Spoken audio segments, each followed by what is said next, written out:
देखिए, ऐसा है कि ये बहुत ही दुर्भाग्यपूर्ण है कि जेपीसी मीटिंग के अंदर क्या बातचीत और चर्चा हुई उसके बारे में कोई मीडिया और प्रेस में स्टेटमेंट दिया जाए। जेपीसी के चेयरमैन महोदय बहुत पुराने राजनीतिक अनुभवी व्यक्ति हैं।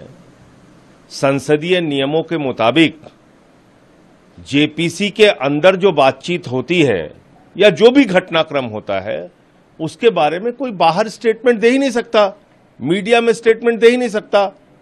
कल को अगर हम लोग बताने लगेंगे कि जेपीसी के अंदर क्या क्या कार्रवाई हो रही है, क्या हो रहा है, तो ये मेरे ख्याल से ठीक नहीं होगा। और ये जो जेपीसी की भावना है, जो संसदीय नियम है, उसका उल्लंघन है खुले तौर पे। माननीय सदस्य जो अभिजीत गंगोपाध्याय हैं, पता ये चल रहा है कि उन्होंने भी स्टेटमेंट दिया। जेपीसी के चेयरमैन ने भी मीडिया में स्टेटमेंट दिया। हम लोगों ने तो नहीं दिया। हम लोगों ने तो जो अंदर मीटिंग में तय हुआ, जो बातचीत हुई, उसको माना और उसके बाद हम चुपचाप हैं।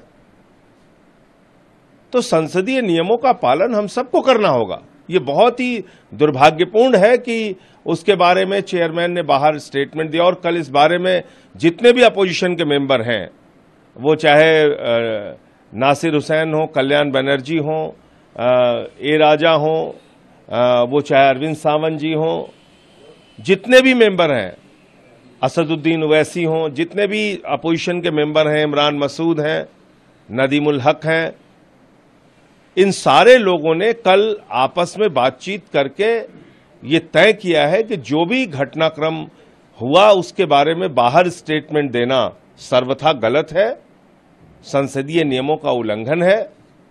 और निश्चित रूप से अगली बैठक में हम लोग इस विषय को उठाएंगे भी। अगर बातें करने लगेंगे तो फिर तो बहुत बातें निकल के आएंगी। क्या क्या कौन कौन बोलता है, अगर हम लोग मीडिया में बोलने लगेंगे तो फिर तो बहुत बातें निकल के आएंगी। उसके विस्तार में मैं जाना नहीं चाहता। ऐसी भी बातें निकल के आएंगी जिससे बहुत असहज हो जाएगी सरकार। तो इसलिए मैं समझता हूं कि ये कल की घटना पर मीडिया में बयान देना बहुत ही दुर्भाग्यपूर्ण है। और हम सब लोग ये मानते हैं कि जो संसदीय नियम है, जेपीसी की जो गरिमा है, उसको बनाने की जिम्मेदारी चेयरमैन की और हम सबकी है।